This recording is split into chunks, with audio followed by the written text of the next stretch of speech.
Good evening, everyone, and welcome to the Metropolitan Republican Club's webinar series. My name is Krisha Lenzo, and on behalf of the Met Club board, we are so happy that you are joining us tonight. As a reminder, we have a donation link in our live chat, and we hope you'll consider making a contribution to help support the Met Club and events like these. So tonight, we're talking about a very serious topic, crime, law and order, and how it's affected our city.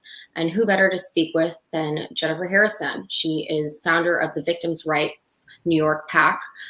She's an incredible lady, and just to give you a little bit of her background, she stood with members of law enforcement and local leaders in demanding the repeal of the state's new bail laws, and is a victim's advocate through and through. Harrison took to the podium to call for the repeal of the state's new bail laws that requires the release of all misdemeanors and many felony suspects, regardless of their criminal record or if they have any charges pending. She also has a very personal story that she'll share with us as to how the PAC got started and what it means to her. But she's been also called, basically the Rosie the Riveter of victims' rights. And she has called out Governor Cuomo like none other. And we appreciate her and all the great work she's been doing. So with that, Jennifer, thank you so much and welcome. Thank you for having me. So wanting to talk about the PAC, that's where we'll begin because the Met Club, a lot of people want to get involved and learn more. How did you get started, and can you tell us where we can find you? In 2005, about 16 years ago, both my boyfriend and his best friend were stabbed to death in a bar fight by three brothers. All three had violent records, and one was actually out on parole when this happened. He was never even violated for parole for, technical violations. And one brother ended up pleading guilty. He only received 11 years for taking the lives of two people in a very violent and horrific manner. And that's when I found out how broken the so-called justice system was. Over the years, I did advocate and support other victims as well as them supporting me from time to time. We blocked parole releases. We've advocated for court reform and criminal justice reform. And throughout the years, I just realized that victims were being heard less and less while violent criminals were, they're rolling out the red carpet for them. Mm-hmm. I finally had enough last year when COVID hit. And both my step-grandmother and her sister died in a nursing home 2 days apart due to Governor Cuomo's March 25th, what we call a death sentence directive, requiring nursing homes to accept COVID-positive patients from hospitals. So I finally said enough was enough. I found a voice and I started a PAC, and I have not been silenced ever since.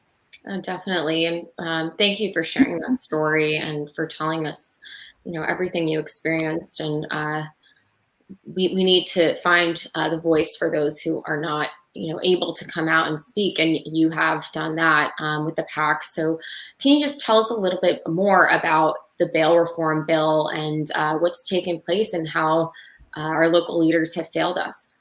So bail reform, as many people know now, was kind of snuck into the budget, which is a way a lot of laws are made in New York, unfortunately, but it means that there was no legislative debate, no back and forth, no amendments of saying, this goes too far, this endangers public safety, and we can't do this.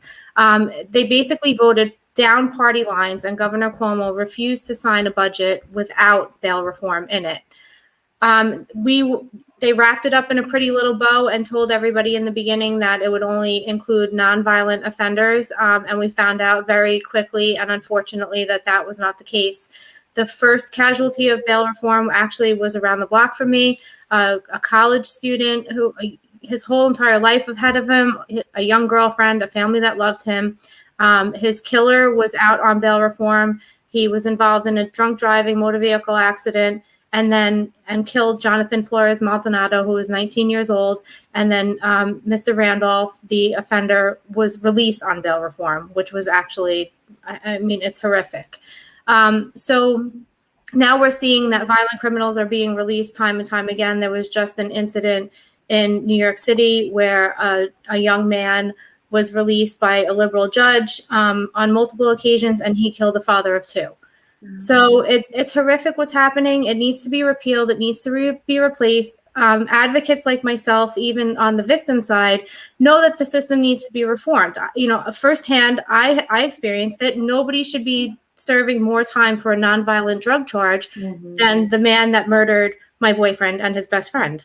And that happens. There are people that serve 13 to life for robberies that are nonviolent. And this guy was out in 11 and a half years. So I know that the system needs to be reformed. All that we ask is that it's done with common sense and keeping public safety in mind. We all see the statistics that crime in our city has increased dramatically. And you really, obviously, are telling us a personal story because it sometimes doesn't even feel real that this is occurring on our streets. Why do you think the murder rate has increased so much at this point? And is it just the elimination of these lifelong sentences? What do you think?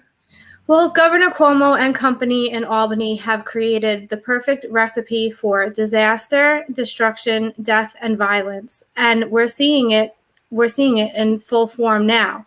As I mentioned, people are losing their lives left and right. Everybody saw the kids that were shot out in the street. Thank God that they survived, but there are other kids that don't. Justin Wallace, we just buried Justin Wallace, who, was shot and killed days before his 11th birthday. This is a direct result of the progressive criminal justice reforms that we've seen statewide and citywide that have emboldened criminals. And this doesn't just include bail reform. It includes raise the age, which was included in the budget before bail reform. Then we have bail reform, then defund the police. And now we have this, so-called parole justice initiatives that are being pushed that, they only embolden criminals. And when these violent criminals know that there are government officials that are fighting for them, do you think that that's going to stop them or make them think twice before they kill somebody? No. Mm-hmm. So last night we had an important election for our city, and we have another one coming up against Cuomo too. And you're holding a rally this week, and we'll ask you more about that. But in terms of our local officials, why do you think so many of them are pro defunding the police? I mean, certainly on the Democrat ticket, it's just all down the line, except for a few even, and who's to say Eric Adams may or may not, what he'll do if he is to get elected. Can you explain why do you think they're taking this stance? To be honest, I think some of them have good intentions. I think that they really are trying to make a difference and that their reforms might make that difference. But then I think that there is also, there are nefarious actors behind these initiatives, one of them being George Soros.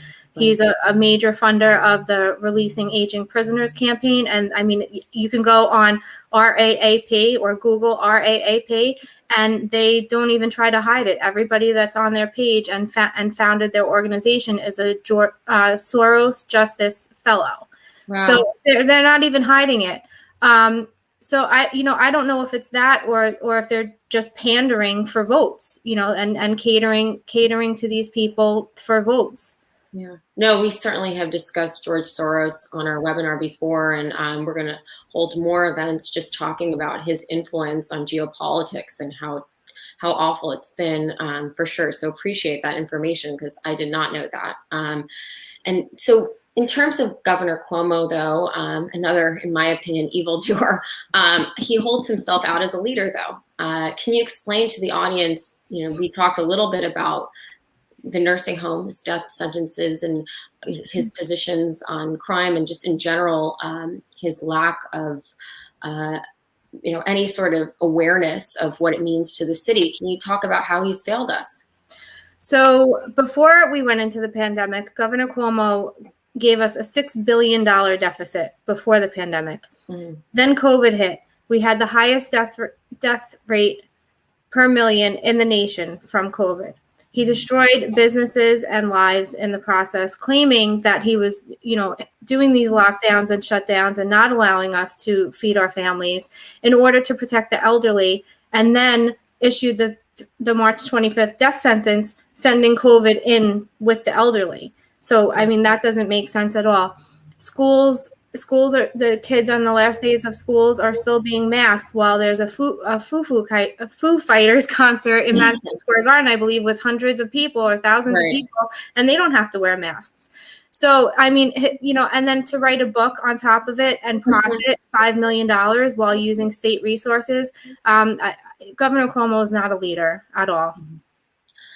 In your opinion, who in New York, leadership has been a strong advocate, and even it doesn't necessarily have to be a politician, but who is on our side? So, I mean, my PAC is bipartisan. I will support any political party or affiliated candidate that supports our issues and fights for our issues. Right now, there are no Democrats that are doing that. In fact, I was just blocked by Carl Heastie, who is the Speaker of the New York State Assembly, for voicing my opinion on the issues and the way that he's failing us.